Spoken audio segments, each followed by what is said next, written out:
Hello, hello. Actually, that is not the song. You know what song is stuck in my head today? Let me sing it to you, Nora. It was later than I thought when I first believed it. Now I cannot share your laughter, ship of fools. Hello, hello. Good to see you. You know, I always have a song stuck in my head, and if I just get that out of the way, then it's good. So I've heard that song in concert many, many times. Looked around and thought, yeah, we are a ship of fools going down, aren't we? We sure are. But not without a fight. I'd be one of those on the deck playing some music while we go down, right?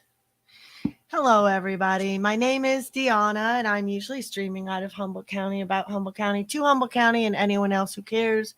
But on Monday, Wednesday, Fridays at 12:30, I do a constitutional class online that I'm going through and learning myself. This is actually the time I've set aside to do the study, so you get to do it with me. Is how it works. So lower that bar and your expectations super duper lower.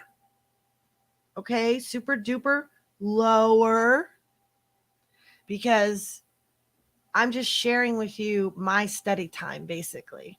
And sometimes I can do some prep work, and I did get to do some today. And so let me show you where you can follow along if you're new to the study. I have put it up on standuphumboldt.news. There's an entire Constitution tab. There's even one for us in Humboldt County. You can go to standuphumboldt.com and you can get to .news from there. Just click on the Constitution Study. These first two tabs will get you your own kit from the National Center for Constitutional Studies, and they're awesome. I got my kit in 4 days. So we're doing this study through this binder. We're on session 4. We're just starting a new session, and today I'm going to be just going through the 5,000 year leap. I'm not going to do all this reading and then go back and do the questions. I'm going to do the reading from this book. It's pages 59 through 73, but I'm actually going to be breaking up the reading with the questions. We're just going to ask the questions and we'll read up until the next question. So we're going to get right into it today. And number 1 is, according to Samuel Adams, what is one way to identify the true friends of liberty? And I always seem to skip these headlines. That's from reading my Bible, and just a lot of times I do skip those. I don't know. It's weird, but those headlines and those certain things. But this is saying questions 1 through 6. I'm not sure we'll get all through all of 6 today, but they pertain to preparing the cultural soil for the Constitution. So this study is not just about government, and it's not just about the Constitution. It's about the context of the time. It's about the context of the framers, history, what was going on around them, how they thought, what they did, their education levels, all about them. Okay, so Samuel Adams has a way to identify true friends of liberty, and we're going to read about that on pages 59 and 60. And so those are here for you, but I'm going to read out of my book because it'll be a little bit easier. But you can follow along. Let me make sure I'm sharing my screen. Nope, I wasn't. So great. There's my first mistake. Good job, D. Good job. Way to break it in, way to break it in. Hey, I hope you're all doing great wherever you're at. I hope you're not keeping your eyes on fearful things. Keep your eyes on solutions, right? Keep your eyes on positive things. Sometimes it's hard because when I share the truth, it seems very, very negative. But the truth is, the truth hurts. And the truth is a dividing line. And the more truth we speak and stand up for, the more truth will have victory. God is working in Humboldt County. I want everyone to know we had a missionary that was a captive for 6 years, and he was freed within the last few weeks. Okay, that's a big deal. God is working. So as despairing and hopeless as it looks at times, and believe me, I ain't got much of it. I ain't got much hope lately, but I do have hope in my God, and I have a lot of faith in him and his ability to use weak and simple people to do mighty things. Amen. I believe that. And God has used the foolish of the world to confound the wise. So that's also on our side. So again, the question is, where'd our question go? Let me go to it side by side because that'll happen the whole time if I don't do that this here. The question is, according to Samuel Adams, what is one way to identify the true friends of liberty? Let's see what it says here.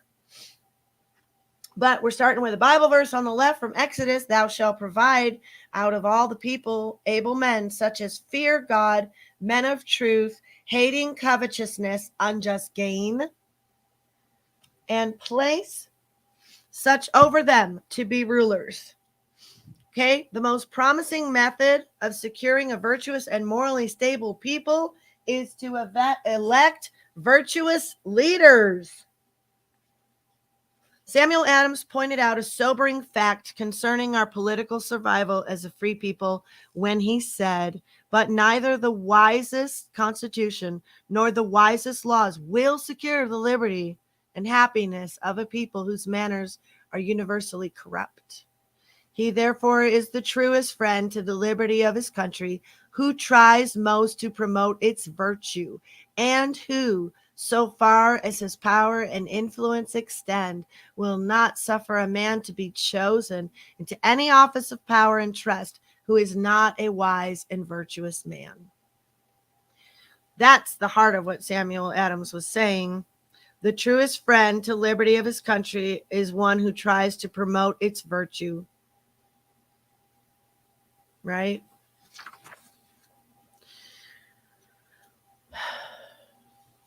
We're going to read the rest of it, though. He then went on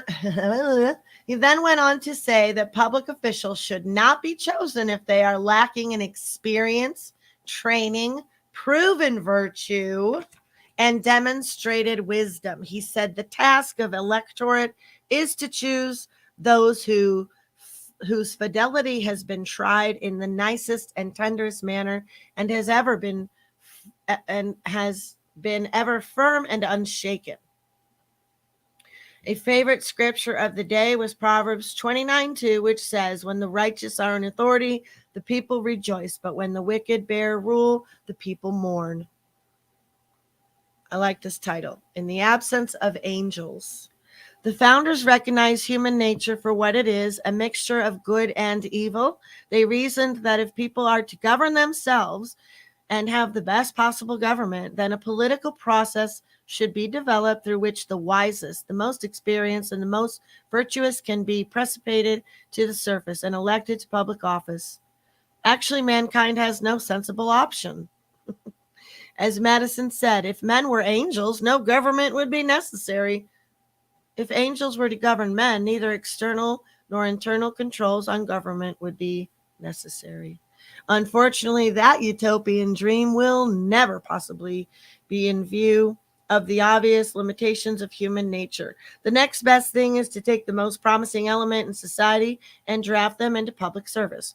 What the founders hoped to do was develop a spirit of public virtue by having leaders of strong private virtue. It would be a new kind of freeman aristocracy or natural aristocracy, which would be open to all, but not inherently by none. Every leader would have to rise to his high office on personal merit, not the wealth and reputation of his ancestors. I think we're going to get into the next question here. Let's see. By what method did the founders want citizens to qualify themselves for public office?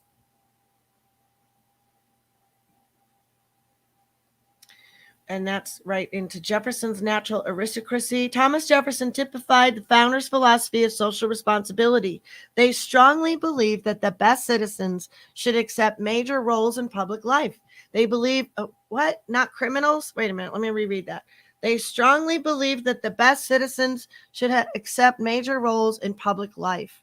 They believed people with talent and demonstrated qualities of leadership should have the same sense of duty as that which Washington exhibited when he allowed himself to be called out of retirement 3 separate times to serve the country. Jefferson referred to such people as the nation's natural aristocracy. He said it was an aristocracy of virtue, talent, and patriotism. Oops, let me get you back there. Without which the nation could not survive. In contrast to the natural aristocracy, he said there was an artificial aristocracy which dominated the elite ruling class of Europe. What? Way back then? An artificial one? What? Excuse me. These were those who obtained their high offices because of their wealth, their station in life, or some special influence which had been brought to bear in their behalf. Where's Hunter? Just saying. He wanted no artificial aristocracy in America. Jefferson wrote in 1813, there is a natural aristocracy among men. The grounds of this are virtue and talents. There is also an artificial aristocracy founded on wealth and birth without either virtue or talents, for with these it would belong to the first class. The natural aristocracy I consider as the most precious gift of nature for the instruction, the trusts, and government of society. And indeed, it would have been inconsistent in creation to have formed man for the social state and not to have provided virtue and wisdom enough to manage the concerns of the society. May we not even say that that form of government is the best, which provides the most effectually for a pure selection of these natural aristoi into the offices of government. Jefferson felt it should be the goal of the whole nation to use education and every other means to stimulate and encourage those citizens who clearly exhibited a special talent for public service. He felt one of the greatest threats to the new government would be the day when the best qualified people refused to undertake the tedious, arduous, and sometimes unpleasant task of filling important public offices. For promoting the public happiness, those persons whom nature have endowed with genius and virtue should be rendered by liberal education worthy to receive and able to guard the sacred deposit of the rights and liberties of their fellow citizens. And they should be called to that charge without regard to birth or other accidental condition or circumstance. Let's see. Did we cover that? I think so. Yeah, because the next question is how did Benjamin Franklin describe the 2 weaknesses that tempt people in public office? Oh, no, wait. I'm sorry. 3. Describe the founder's view of the whole subject of politics. Oh, so boring. I know. It's so boring. I know. I'm just kidding. For some of you, it's boring. I actually like it. Okay. Describe the founder's view of the whole subject of politics. Okay, here we go. Capturing the founder's perspective on politics. I forgot this is not a touch screen. Let me blow this up a little bit.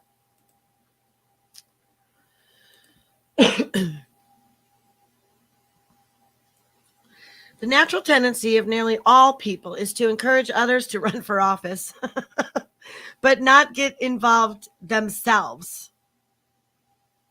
The founders knew we could never enjoy strong self-government unless this general perspective were changed. They wanted it to be counted an honor to be drafted into politics. A popular quotation from Cicero emphasized the theme. He had said, "For there is no really other occupation in which human virtue approaches more closely the august function of the gods than that of founding new states or preserving those already in existence." John Adams on the divine science of politics. American history will show that both Samuel Adams and his younger cousin John Adams sacrificed their fortune to serve in politics. You mean they didn't set up like a GoFundMe or a Buy Me a Coffee? Just reread that one more time.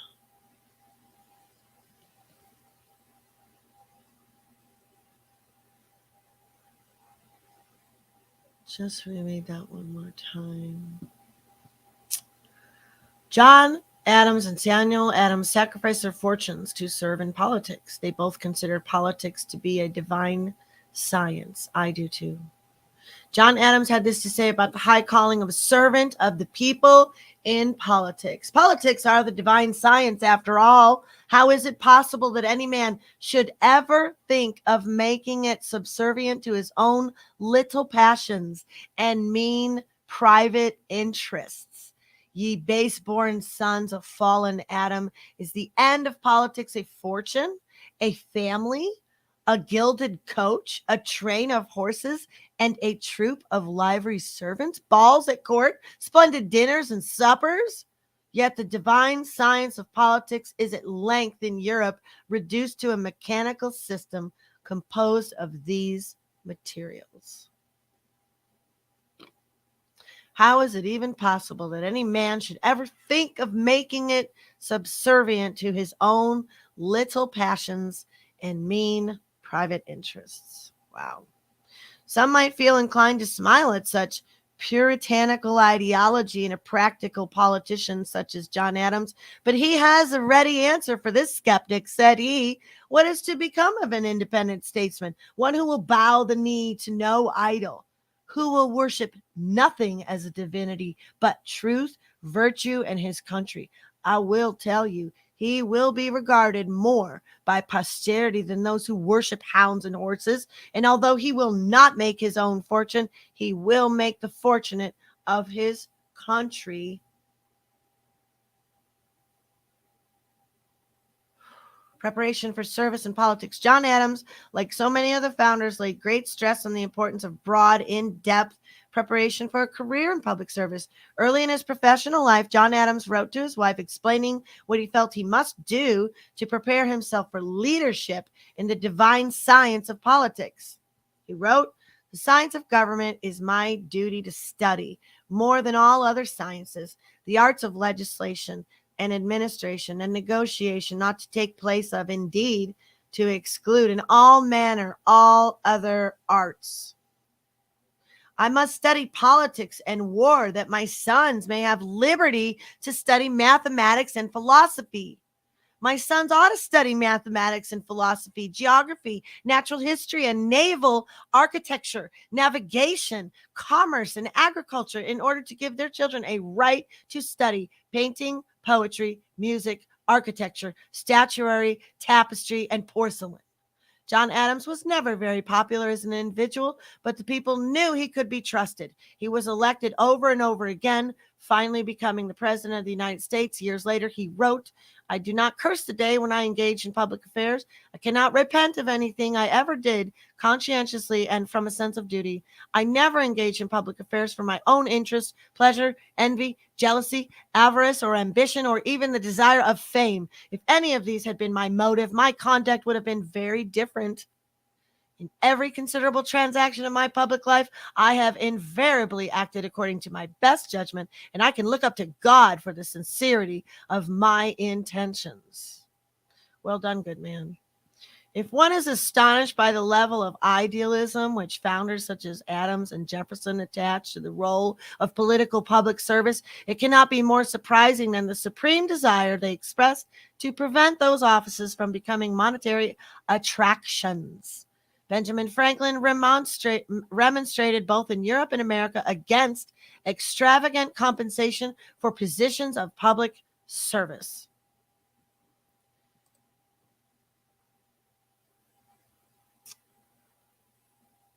How did Benjamin Franklin describe the two weaknesses that tempt people in public office? As Benjamin Franklin traveled in Europe, he noted that there was a violent struggle for appointments to public office because they paid so well. He felt this was a serious mistake. In the early history of the United States, community offices were looked upon as stations of honor granted to the recipients by an admiring community, state, or nation. These offices were therefore often filled by those who performed their services with little or no compensation. Even when an annual salary of $25,000 was provided for the Constitution for President Washington, he determined to somehow manage without it. Some might think this was no sacrifice because he had a large plantation. However, the Mount Vernon plantation had been virtually ruined during the Revolutionary War, and he had not yet built it back to the efficient production when he was called to be president. Washington declined his salary on principle. Repeat, Washington declined his salary on principle. He did the same thing while serving as commander-in-chief of the armed forces during the Revolutionary War. Not all could afford to do this, but it was considered the proper procedure when circumstances permitted it. While in Europe in 1777, Franklin explained to a friend the widespread support for the American attitude concerning public service. In America, salaries, where indispensable, are extremely low, but much of public business is done gratis. The honor of serving the public ably and faithfully is deemed sufficient. Public spirit really exists there and has great effects. In England, it is universally deemed a non-entity, and whoever pretends it so laughed at as a fool or suspected as a knave. I think we're still getting into the weaknesses. Franklin fervently hoped this policy could be perpetuated in America from generation to generation. At the Constitution Convention in 1787, he gave a discourse on the need to fix the course of American public service so that it would always attract men of public virtue and repel scoundrels scrambling for a soft job. So using that. Sir, there are two passions which have a powerful influence on the affairs of men. These are ambition and avarice, the love of power and the love of money. Separately, each of these has great force in prompting men to action, but when united in view of the same object, they have in many minds the most violent effects. Place before the eyes of such men a post of honor that shall at the same time be a place of profit, and they will move heaven and earth to obtain it. The vast number of such places in that renders the British government so tempestuous. The struggles for them are the true source of all those factions which are perpetually dividing the nation, distracting its councils, hurrying it sometimes into fruitless and mischievous wars, and often compelling a submission to dishonorable terms of peace.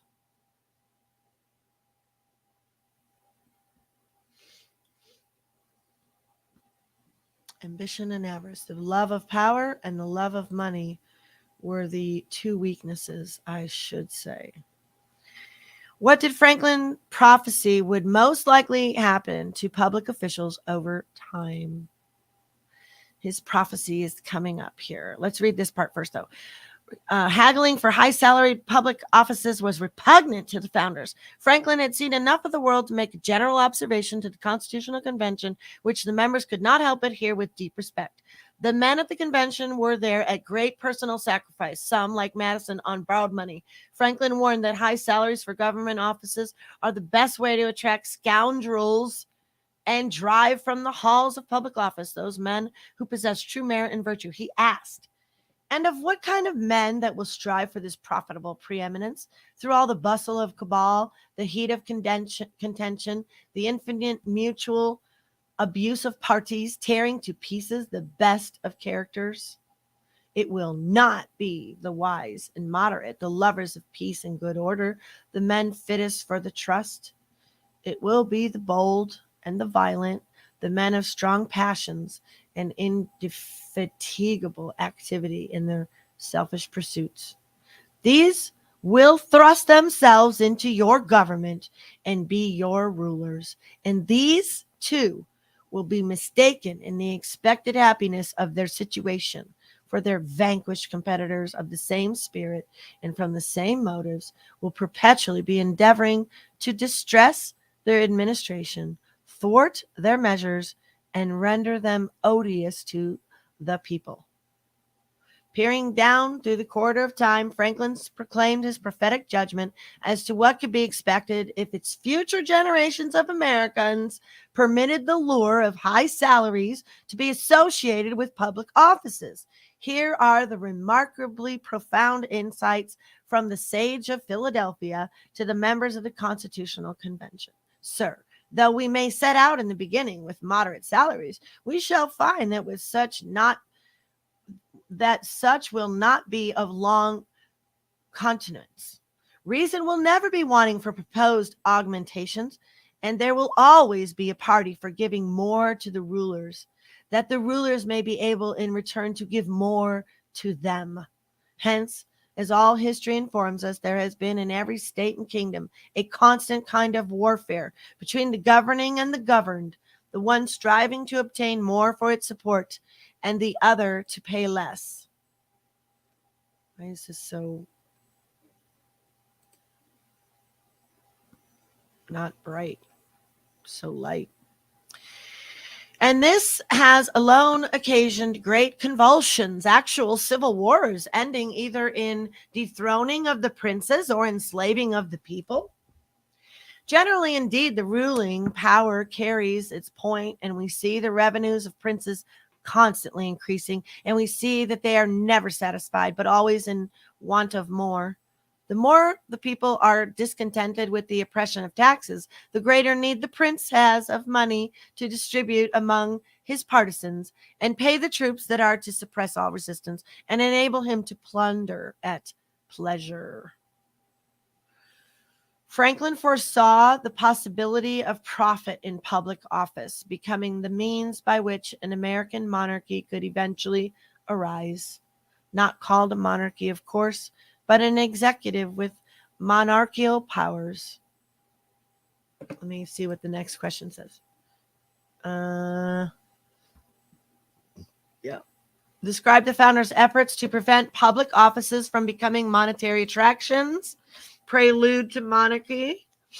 There's scarce a king in 100 who would not, if he could, follow the example of Pharaoh, get first all the people's money, then all their lands, and then make them and their children servants forever. It will be said that we do not propose to establish kings. I know it. But there is a natural inclination in mankind to kingly government. It sometimes relieves them from aristocratic domination. They had rather have one tyrant than 500. It gives more of the appearance of equality among citizens, and that they like.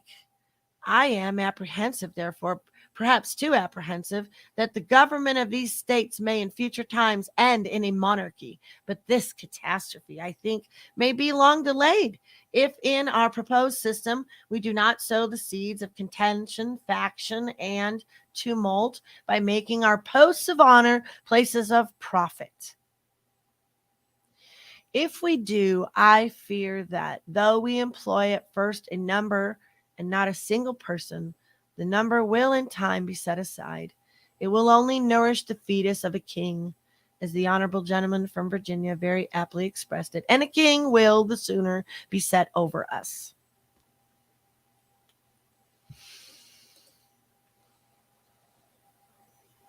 So the efforts to prevent it. Let's see. Did I get that? No, that's the 73. Okay, so here's the efforts to prevent it. Franklin cites an exceptional but admirable example. Franklin points to the example.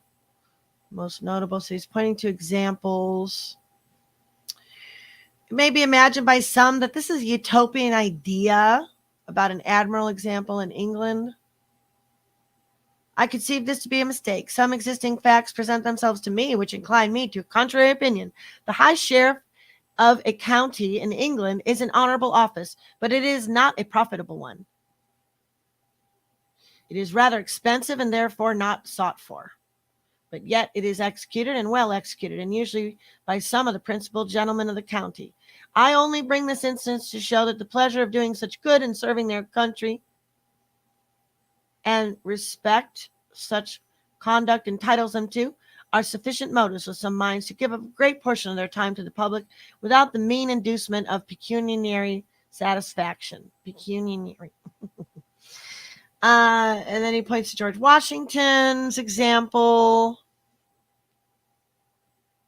The most notable example of such altruist service in the United States was George Washington. At that moment, he was presiding over the convention which Franklin was addressing. Had Washington been elsewhere, Franklin undoubtedly would have gone into a comprehensive history of the notable example which Washington represented in practicing the principles that Franklin was trying to have institutionalized as part of the American philosophy of government. To avoid embarrassing Washington, however, he simply said, "To bring the matter nearer home, have we not seen the greatest and most important of our offices, that of general of our armies, executed for 8 years together without the smallest salary by a patriot whom I will not now offend by any other praise, and this through fatigues and distresses in common with other brave men, his military friends and companions, and the constant anxieties peculiar to his station? And shall we doubt finding 3 or 4 men in all the United States with public spirit enough to bear sitting in a peaceful council for perhaps an equal term, merely to preside over our civil concerns and see that our laws are duly executed? Sir, I have a better opinion of our country. I think we shall never be without a sufficient number of wise and good men to undertake and execute well and faithfully the office in question." Franklin concluded his remarks by emphasizing that his plea for giving modest salaries to those filling public office was not motivated by a parsimonious passion for saving taxes, but simply to avoid the evils that go with high salaries. He said, "Sir, the saving of the salaries that may at first be proposed is not an object with me. The subsequent mischiefs of proposing them are what I apprehend, and therefore it is that I move the amendment. It is that I move the amendment. If it is not seconded or accepted, I must be contented with the satisfaction of having delivered my opinion frankly and done my duty." Okay, so here's the principles they put into practice that were supposed to help us from not having sociopaths find our public office. For nearly half a century, Franklin had most of the founders had practiced these principles in their own lives. No better example can be found than Franklin himself. Take the summer of 1775, when Franklin was serving as a businessman, member of Congress, and chairman of the Pennsylvania Committee of Safety. The committee had to provide weapons, munitions, gunboats, and stockades in preparation for the coming conflict. He describes a typical day to a friend in England as follows: "My time was never more fully employed. In the morning at 6, I am at the Committee of Safety, appointed by the Pennsylvania Assembly to put the province in a state of defense, which committee holds till near 9, when I am in Congress, and that sits till after 4 in the afternoon. Both of these bodies proceed with the greatest unanimity, and their meetings are well attended. It will scarce be credited in Britain that men can be as diligent with us from zeal for the public good as with your thousands per annum. Such is the difference between uncorrupted new states and corrupted old ones." Long before the Constitutional Convention, where Franklin had made his plea for modest salaries, Pennsylvanians had put the following provision in their state constitution: "As every freeman, to preserve his independence, if he has not a sufficient estate, ought to have some profession, calling, trade, or farm, whereby he may honestly subsist. There can be no necessity for, nor use in, establishing offices of profit, the usual effects of which are dependence and servility, unbecoming freemen, and the possessors and expectants, faction, contention, corruption, and disorder among the people. Wherefore, whenever an office, though increased of fees or otherwise, become so profitable as to occasion many to apply for it, the profits ought to be lessened by the legislature." Yeah, it ought to be.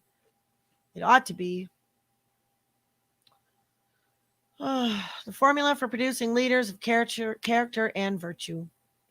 A modern American cannot read the writings of men such as Jefferson, Adams, Franklin, or Washington without feeling a certain sense of pride that the United States produced and had available leaders of this supreme quality to launch the first noble experiment for freedom in modern times. However, one important question remains: how are such qualities of superior character and virtue developed in human beings?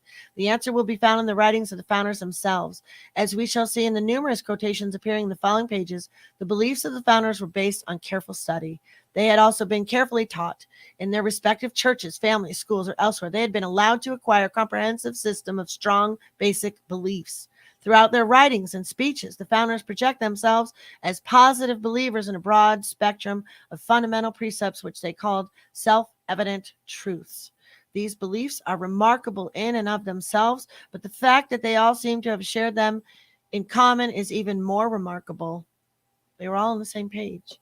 Beliefs which the founders rejected. It is interesting that their acceptance of these beliefs necessarily required that they categorically reject some of the more popular intellectual fads which were widespread in Europe during their day. It further required that they reject some of the less tenable positions of certain popular denominations, even denominations to which some of them belonged. What we are seeing in the founders, therefore, is a group of very independent, tough-minded men whose beliefs were based on empirical evidence and the light of careful reasoning. Even their acceptance of things which are not seen, the existence of the Creator, for example, were based on observable phenomena and precise reasoning. The well-known psychologist Abraham Maslow, in his book entitled The Third Force, concludes, after extensive testing, that a mindset based on a spectrum of well-established beliefs, such as the founders possessed, definitely produces a higher quality of human behavior and a more positive adjustment to the stresses of life. Repeat.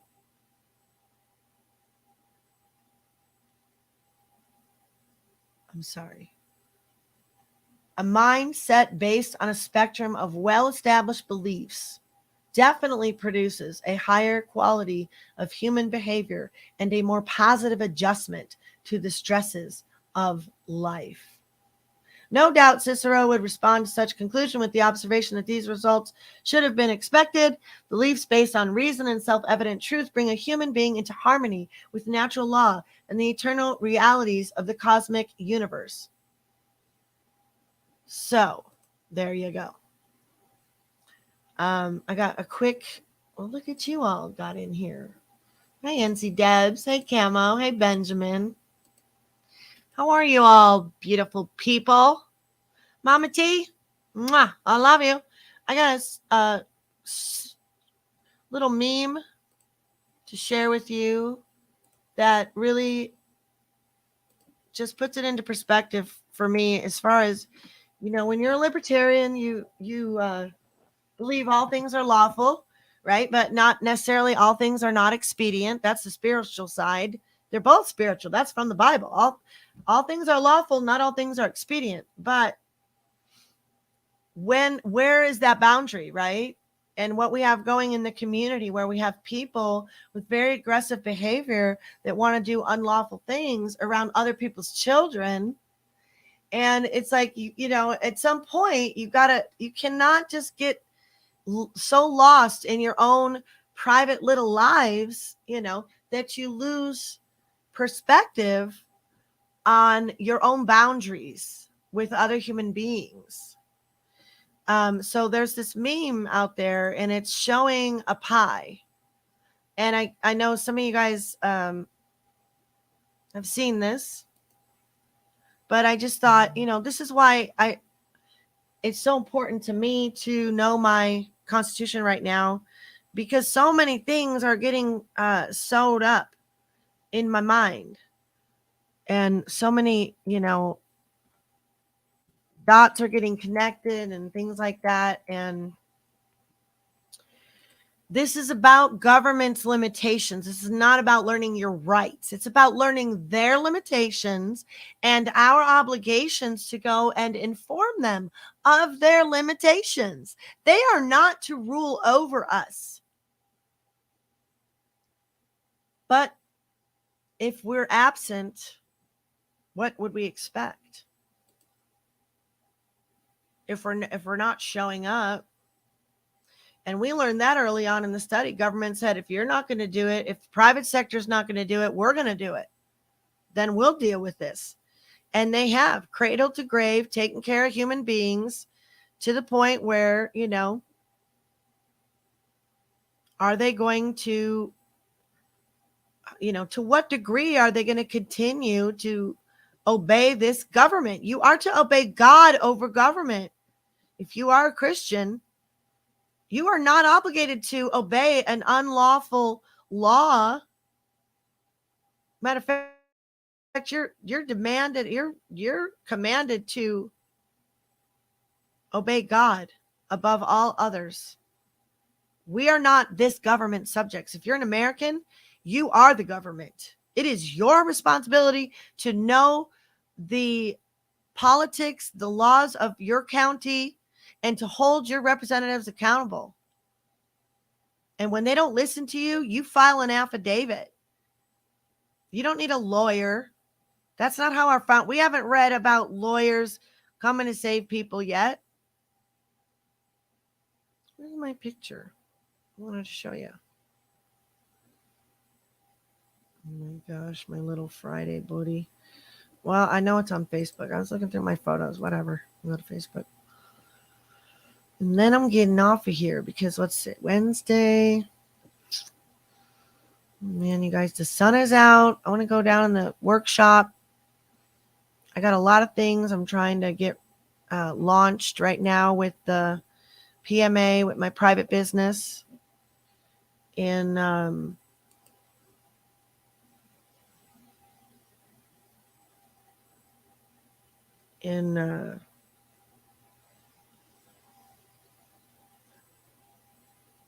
what I'm going to be doing is opening up a Christian herbal store here.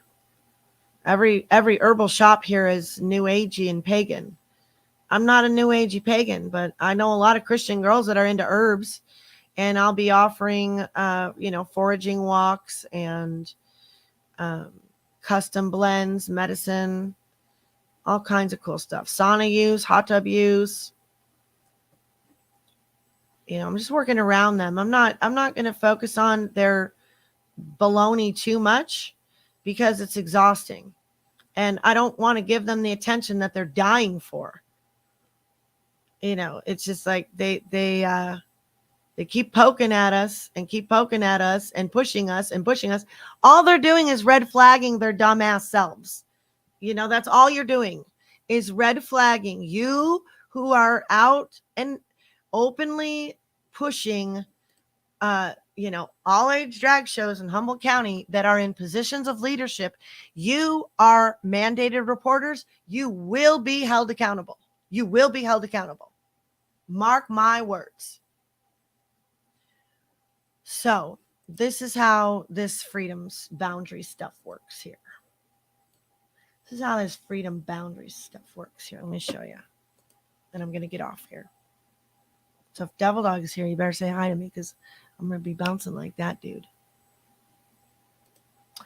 This should be easy to understand how freedoms work. Here's a piece of pie, all cut up into nice pieces, but some selfish moron came along and cut their own little triangle out of the pie, okay?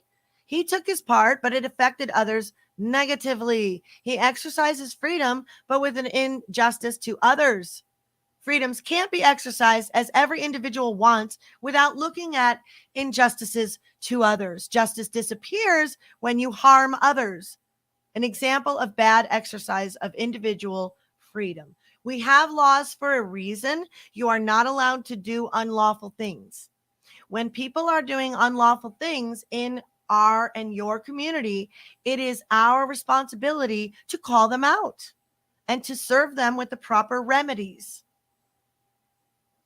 Whether it looks like they're working in your area yet or not, does that mean that you shouldn't do it? I've seen affidavits work with my friend Mama T in Ohio. I've seen her back off 9 sheriffs off her front porch trying to take her children.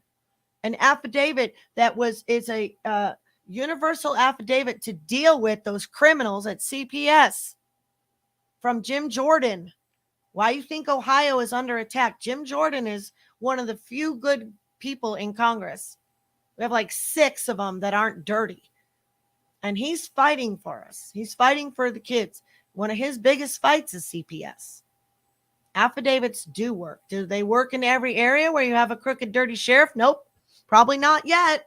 Because we've been filing affidavits on ours for 3-4 years. Ain't seen nothing happen yet. Do I think it will? Oh, yeah, I do. I certainly do. It'll happen. Don't stop believing. Hold on to your dream. Okay, sorry. I just had to do it. All right, you guys, I'm done. Did Devil Dog come say hi? No. Poop. Poop, poop. Poop on you, then. Poop on you, then. Who needs it?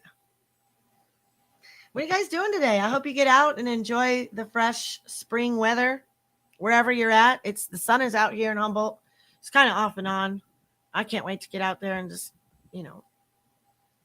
freeze up, go run back in the house. It's freezing, but I hear it's going to be 84 degrees next week. Humboldt. There's a day coming. It's going to be 84 degrees. Yeah. Benjamin brought the coffee and donuts, you guys. Thank you for your faithfulness, Benjamin. I don't know what we'd do without you. I love y'all. You're such good friends. Thank you for your support. Thank you for hanging out here and all your comments. And y'all make me feel so good. Keep studying the good literature, you guys. It makes us smarter. We're so dang dumbed down and dulled out, We need to stimulate those brain cells with those hard words, It's fun. I love you, Nora. Love you, NC Devs, Benjamin Camel.